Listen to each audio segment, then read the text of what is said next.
महाराष्ट्र सरकार private sector में काम करने वाले लोगों के लिए एक बड़ा नियम लागू करने जा रही है। सरकार काम के घंटों को बढ़ाने पर विचार कर रही है। श्रम मंत्री आकाश फंडकर के अनुसार अभी महाराष्ट्र में 9 घंटे काम करने का नियम है, जिसे बढ़ाकर 10 घंटे बढ़ाने पर काम चल रहा है। यह प्रस्ताव श्रम विभाग ने मुंबई में हुई कैबिनेट मीटिंग में रखा था। मंत्री ने बताया कि प्रस्ताव पर काम शुरू हो गया है, हालांकि अब भी कोई फैसला नहीं लिया गया है। अगर ये बदलाव होता है तो Maharashtra shops and establishments regulation of employment and conditions of service act 2017 में बदलाव करने होंगे।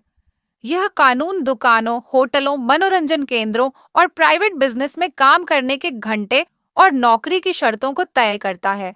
कर सकेंगे ज्यादा ओवरटाइम। महाराष्ट्र सरकार का मानना है कि इस नियम के बदलाव के बाद महाराष्ट्र के नियम अंतर्राष्ट्रीय नियमों के जैसे हो जाएंगे और काम करने की जगह पर ज्यादा सुविधा मिलेगी। सबसे बड़ा बदलाव ओवरटाइम को लेकर है। अभी 3 महीने में 125 घंटे ओवरटाइम करने की अनुमति है, जिसे बढ़ाकर 144 घंटे किया जा सकता है। इसके साथ ही लगातार काम करने के नियमों में भी बदलाव होंगे। देर रात तक महिलाएं बाहर कर सकेंगी काम। नए नियम के तहत कर्मचारियों को आराम देने के लिए बीच बीच में ब्रेक देना जरूरी होगा, ताकि उन पर काम का ज्यादा दबाव न पड़े।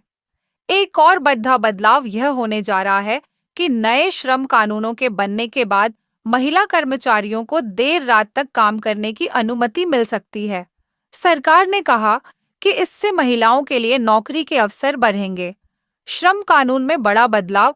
श्रम मंत्री ने कहा कि सरकार इस कानून के दायरे को भी बढ़ाने की सोच रही है।